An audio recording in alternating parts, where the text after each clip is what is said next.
Eu sempre odiei ir ao dentista. Não era só pelo barulho da broca ou o cheiro forte de cravo e álcool no consultório. Era porque cada vez que eu sentava naquela cadeira gelada, me sentia vulnerável, como se todo o resto da minha vida desmoronasse junto com aquele siso inflamado. Naquela terça-feira abafada de fevereiro, o calor era insuportável. O ventilador do escritório só girava preguiçoso, e o remédio já não fazia mais efeito. A dor pulsava no fundo da minha mandíbula como um tambor de guerra.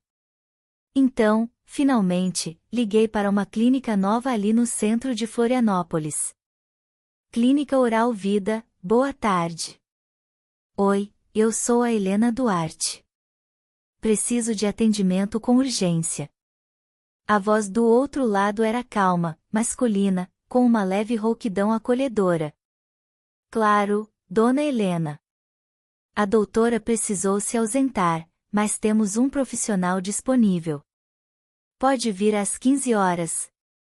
Desde que ele não me mate de dor. Prometo que não. Ele é especial. Achei estranho. Mas não tinha escolha. A recepcionista sorriu quando cheguei. Era uma jovem simpática, com um coque bagunçado e batom corvinho. O consultório era limpo, minimalista, com cheiro de lavanda e uma playlist de piano jazz tocando baixinho. Nada parecido com os lugares que eu conhecia. O Dr. Miguel já vai te atender. Miguel. Nome bonito. Comum. Mas quando ele entrou na sala, tudo parou. Alto, moreno, de barba feita e olhos castanhos dourados. Ele não usava jaleco, só uma camisa branca dobrada até os cotovelos e calça social escura. Elegante, mas leve. A forma como ele caminhou até mim, calma, controlada, como quem não queria assustar um animal ferido, me fez prender a respiração. Boa tarde, dona Helena, ele sorriu, ou posso só chamar de Helena? Helena tá ótimo. O toque da sua mão foi firme, mas quente. Quando ele ajustou a luz sobre o meu rosto e pediu que eu abrisse a boca, percebi que estava nervosa, não pelo dente, mas por ele. Mas então, aconteceu algo estranho. No fim do exame, enquanto me ajudava a levantar da cadeira, ele disse: Você sempre teve esse sinal perto do olho. Beatriz? O mundo girou. Como me chamou? Ele congelou. Engoliu seco. Helena. Desculpe, confundi. Mas sua expressão dizia o contrário. Beatriz. Esse nome não era qualquer nome. Era como um sussurro vindo de um lugar que eu tinha esquecido. Passei o resto do dia tentando entender aquilo. Nunca ninguém me chamava de Beatriz. Meu nome era Helena, desde sempre. Ou não? Em casa, mexendo em uma antiga caixa de fotos da minha mãe, encontrei uma imagem minha aos 5 anos, com a legenda escrita à mão atrás. Bia, 1994. Meu coração parou. Como ele sabia? Não dormi naquela noite. Fiquei horas encarando a foto antiga, com aquele nome, Bia. Minha mãe tinha falecido há quase 7 anos, e nunca falou sobre isso. Sempre fui Helena. E naquela imagem, eu era uma criança com o mesmo sorriso torto e o mesmo olhar atento. Só o nome mudava. Por quê? O rosto do Dr. Miguel me vinha à mente constantemente. Como ele sabia? Decidi voltar à clínica. Não para inventar dor de dente, mas porque precisava de respostas. Liguei cedo, e a recepcionista disse que ele só atenderia à tarde. Mesmo assim, às 14h30 eu já estava sentada no sofá bege da sala de espera, apertando as mãos no colo. Quando ele saiu da sala, me viu e parou por um instante. Depois sorriu, aquele sorriso tranquilo, quase triste. Você voltou. Não consegui parar de pensar no que você disse ontem. Ele assentiu, como se já soubesse. Podemos conversar um pouco? Não como dentista e paciente. Fomos até uma salinha menor nos fundos, com poltronas azuis e uma janela aberta para o jardim. Miguel serviu 2 copos d'água e sentou-se de frente para mim. Seus olhos me examinavam, não com julgamento, mas com cuidado. Você tem certeza de que se chama Helena? Ele perguntou, com uma calma assustadora. Claro que sim. É o que está nos meus documentos, no meu RG, CPF, tudo. Por que essa pergunta? Ele hesitou, então tirou do bolso uma pequena fotografia, dobrada nas bordas. Meus olhos se arregalaram. Era eu. Ou alguém idêntica a mim. Menina, de mãos dadas com um menino um pouco mais velho.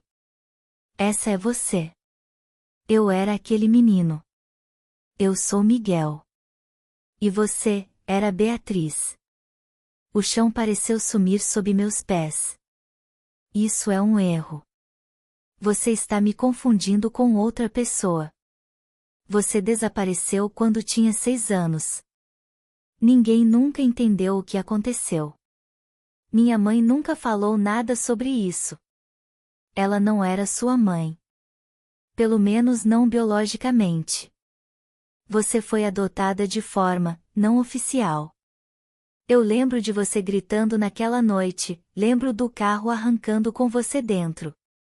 E lembro de nunca mais te ver. O silêncio que se seguiu foi insuportável. Você me conheceu mesmo? Ou é alguma loucura sua? Miguel respirou fundo, com os olhos marejados. Você tinha um coelhinho de pelúcia chamado Tobias. Dormia com ele toda noite. Você odiava banana amassada e ficava com medo de trovões, então eu contava histórias para te acalmar. Você era minha irmã. Senti um arrepio na nuca. Meu peito apertou. Tudo parecia irreal. Fui embora sem dizer mais nada. Dirigi até em casa com as mãos tremendo. E quando entrei, uma nova surpresa me aguardava. Havia uma carta no chão, empurrada pela fresta da porta. Sem remetente. Abri com cuidado. Você está mais perto do que imagina. Mas cuidado, nem tudo é o que parece. Não era a letra de ninguém que eu conhecesse. Mas a caligrafia parecia familiar. Naquela noite, olhei para o espelho e disse em voz baixa: Quem é você, Helena? Ou devo dizer: Beatriz? A carta ficou na minha cabeceira. Dormir era impossível. Repeti as palavras 1000 vezes, você está mais perto do que imagina. Mas cuidado, nem tudo é o que parece. No dia seguinte, faltando ao trabalho pela primeira vez em anos, dirigi até o bairro onde cresci, ou melhor, onde acreditei ter crescido. A casa da minha mãe adotiva, Dona Teresa, ainda estava do mesmo jeito, janelas verdes, jardim com lavandas, e o velho cachorro da vizinha ainda latindo feito louco. Bati na porta. Uma eternidade depois, ela abriu. Os olhos cansados dela me examinaram com a mesma doçura de sempre. Mas agora havia algo entre nós, uma rachadura invisível. Helena? Que surpresa! Está tudo bem? Mãe, minha voz falhou, eu preciso saber a verdade. Ela hesitou, mas não fingiu surpresa.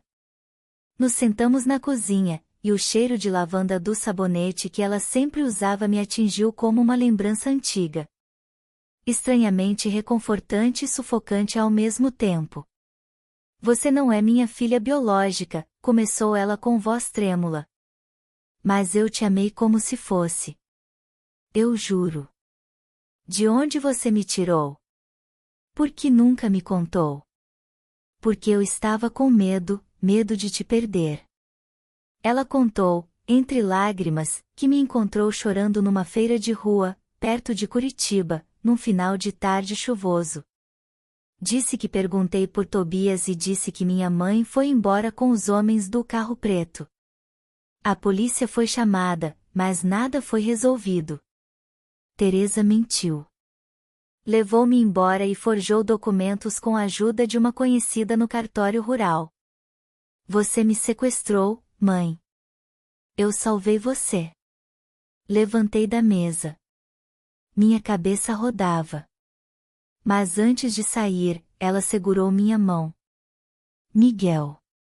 Foi ele que te encontrou, não foi? Me virei lentamente. Sim. Ela suspirou e murmurou algo que me arrepiou até a espinha. Então a hora chegou. Você precisa saber quem são seus verdadeiros pais. Mas prometa que não vai procurar o homem do carro preto. De volta à clínica, encontrei Miguel sozinho, revendo fichas num tablet. Minha mãe contou tudo. Você estava certo. Ele levantou os olhos. Não sorriu. Parecia aliviado e triste ao mesmo tempo. Então você é mesmo? Beatriz. Assenti. Mas tem mais, Miguel. Ela falou do homem do carro preto. E parece que isso ainda é perigoso. Você sabe quem é? Ele empalideceu. Sim. Ele foi sócio do nosso pai. Mas depois que nosso pai morreu num incêndio suspeito, ele desapareceu com parte da herança. Achamos que ele te levou. Eu tentei avisar a polícia, mas ninguém acreditou numa criança. Um arrepio percorreu minha espinha. Você acha que ele ainda está por perto? Talvez. E se ele souber que você voltou, pode tentar silenciar você de novo. De repente, um barulho vindo da recepção nos fez virar. Era a recepcionista, Clara, com o rosto branco como papel. Tem um homem estranho perguntando por Beatriz. Ele está lá fora, com um carro preto estacionado na esquina. Ficamos imóveis por alguns segundos. Miguel agiu rápido, trancou a porta da sala e puxou a cortina. Não vamos sair por ali. Venha. Tem outra saída pelos fundos. Descemos por uma escada de serviço. O coração batia descontrolado. Cada passo soava como uma sirene. Quando finalmente saímos pelos fundos da clínica, ouvi o som de passos pesados correndo na calçada principal. Miguel me puxou pela mão. Você confia em mim? Eu não tenho escolha. Corremos até o estacionamento dos fundos. Ele abriu o carro com mãos trêmulas. Entrei. Meu peito doía. Mas mais do que medo, havia outra coisa crescendo dentro de mim. Segredo, perigo, e algo que parecia amor. Chovia fino quando Miguel dirigiu para longe da clínica. Cada gota no vidro parecia marcar o compasso da minha respiração, curta, ansiosa, descompassada. O carro preto que estava na esquina ficou para trás, mas o medo, esse viajou com a gente. Para onde estamos indo? Perguntei, olhando pelo retrovisor mesmo sem saber o que esperar. Tem um lugar seguro na serra, uma casa do meu padrinho. Fica afastada. Ninguém nos encontrará lá por enquanto. As árvores surgiam altas ao longo da estrada molhada, como sentinelas silenciosas. Eu não conseguia parar de pensar no homem do carro preto. Quem era ele? O que queria de mim depois de tantos anos? E por que agora? A casa era pequena, de madeira escura, com varanda coberta e cheiro de lareira acesa. Ao entrarmos, Miguel trancou a porta, conferiu janelas, checou o sinal do celular. Sem dizer muito, colocou água no fogo e me ofereceu uma manta. Ficamos em silêncio, sentados um de frente pro outro, até que eu não aguentei mais. Miguel, Você sabia quem eu era desde o começo, não é? Ele hesitou. Tive minhas suspeitas no momento em que vi sua ficha. A data de nascimento, o nome que você disse na primeira consulta. Helena. Esse era o nome que minha mãe queria dar a Beatriz, se ela tivesse sobrevivido. Meu coração apertou. Você não me contou nada. Me deixou seguir com a vida achando que eu era outra pessoa. Eu precisava ter certeza. E mais do que isso, eu precisava que você estivesse pronta para ouvir. Não podia simplesmente jogar a verdade assim. Você me odiaria. Desviei o olhar, tentando controlar o turbilhão dentro de mim. Você não entende. Minha vida inteira foi uma mentira. Minha mãe, meu sobrenome, até minha infância, tudo manipulado. Mas você é você, Helena. Ou Beatriz. O nome não muda o que há dentro. Ele sorriu triste. Eu esperei tanto tempo para te encontrar. E agora que te achei, estou com medo de te perder de novo. Essas palavras me atravessaram.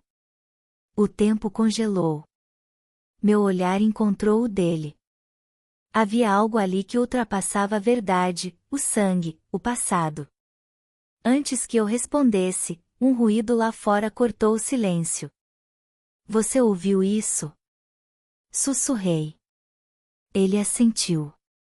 Pegou o celular. Sem sinal. A luz da varanda piscou. Fica aqui. Vou ver pela janela do quarto. Fiquei sozinha na sala. O vento soprou com força, e um galho bateu contra a janela. Me encolhi, lembrando de uma memória antiga, uma noite assim, chuva, barulho, e alguém gritando meu nome na escuridão. Miguel voltou pálido. O carro preto está ali. Ele nos seguiu. Como? Como ele descobriu onde viemos? Ele não respondeu. Pegou uma mochila debaixo da cama.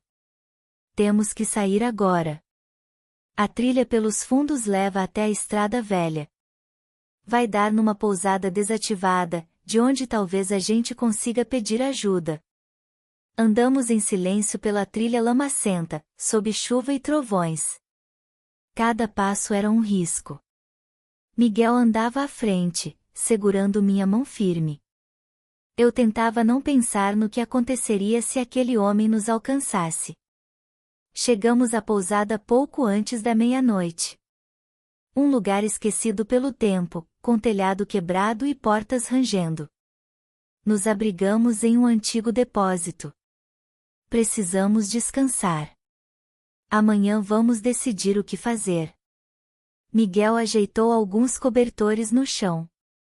Apoiamos as costas contra a parede de madeira e ficamos ali, ouvindo o som da chuva batendo nas telhas. Ele se aproximou e disse baixinho. Eu prometi à minha mãe que, se um dia encontrasse você, protegeria com minha vida. E se não for possível? E se ele for mais rápido, mais forte, mais perigoso do que imaginamos? Ele sorriu. Então vamos descobrir isso juntos. Fechei os olhos, exausta, mas pela primeira vez, não me sentia sozinha. A madrugada na pousada abandonada parecia não ter fim.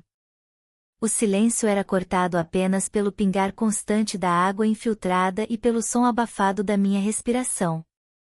Miguel dormia encostado na parede, os braços cruzados, o semblante inquieto até nos sonhos. Já eu não conseguia fechar os olhos.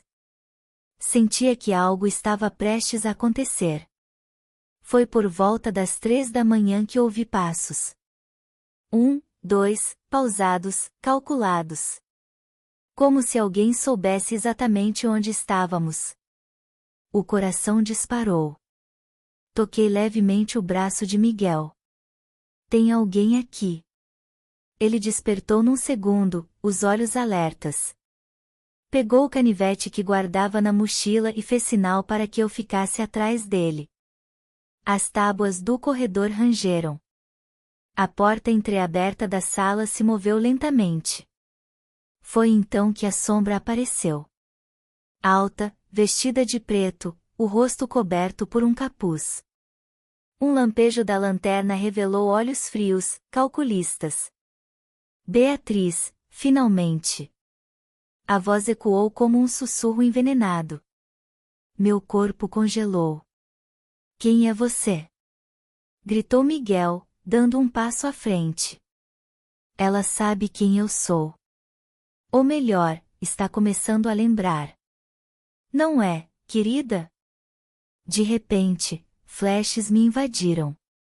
Uma lembrança em pedaços, um quarto escuro, gritos abafados, um urso de pelúcia rasgado no chão, e ele. Sempre ali. Sempre assistindo. Você trabalhava para meus pais? O homem sorriu com desprezo. Não exatamente. Eu era o que eles chamavam de solução. Eles queriam desaparecer, esquecer tudo, inclusive você. Mas o problema das crianças é que crescem. E voltam. Mesmo sem saber. Você me sequestrou? Ele não respondeu. Mas o silêncio dele dizia tudo. Miguel avançou. Se encostar nela, eu juro. Você não está em posição de jurar nada, doutor. Eu sei quem você é também. O bom filho. O que nunca soube a verdade sobre o que os pais faziam. Miguel hesitou por um segundo. E foi o suficiente para o homem puxar um revólver pequeno, prateado, e apontá-lo para mim. Hora de voltar ao passado, Beatriz. Mas antes que pudesse agir, um estrondo. A janela se quebrou com força, e um policial encapuzado invadiu a sala, seguido de outros dois. O homem tentou reagir, mas Miguel o imobilizou num movimento rápido e preciso. Polícia de Vila Real. Está preso. Fiquei ali, paralisada, sem entender como tudo aconteceu tão rápido. Um dos agentes se aproximou de Miguel. Recebemos sua mensagem ontem à noite. O sinal da serra estava fraco, mas conseguimos rastrear quando vocês chegaram aqui. Miguel me olhou com os olhos marejados. Eu sabia que ele não ia desistir. Tive que agir em silêncio. E te proteger, até o fim. Fui levada ao hospital da cidade para exames. Miguel ficou ao meu lado o tempo inteiro. Depois, finalmente, fui chamada por um oficial. Senhora Duarte, ou melhor, Beatriz Oliveira. Temos provas suficientes agora. O homem que a mantinha em cativeiro foi cúmplice de um esquema de lavagem e tráfico de crianças nos anos 90. Seus pais biológicos não sobreviveram. Ele a escondeu, criou uma nova identidade, e te passou adiante. As palavras me atingiram como um trovão. Então, minha vida inteira foi construída sobre uma tragédia? Mas você sobreviveu. E mais importante, você foi reencontrada. Saí dali com a alma em pedaços e com algo novo queimando no peito, liberdade. Miguel me esperava do lado de fora, encostado no carro, como no primeiro dia que o vi. E agora? Perguntei. Agora você escolhe.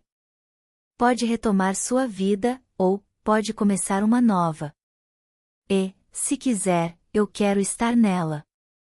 Olhei para o céu. A chuva havia parado. Um raio de sol tímido surgia por entre as nuvens, como um sussurro de esperança. Mas antes que eu respondesse, o celular de Miguel tocou. Ele atendeu. O rosto dele ficou pálido. Como assim, desapareceu? Mas ela estava sob custódia. Ele desligou e olhou para mim. Ele fugiu. Meu coração parou por um instante. O passado ainda não tinha terminado comigo. Obrigado por estar conosco no canal Na Armadilha dos Desejos. Inscreva-se, curta e não perca novas histórias.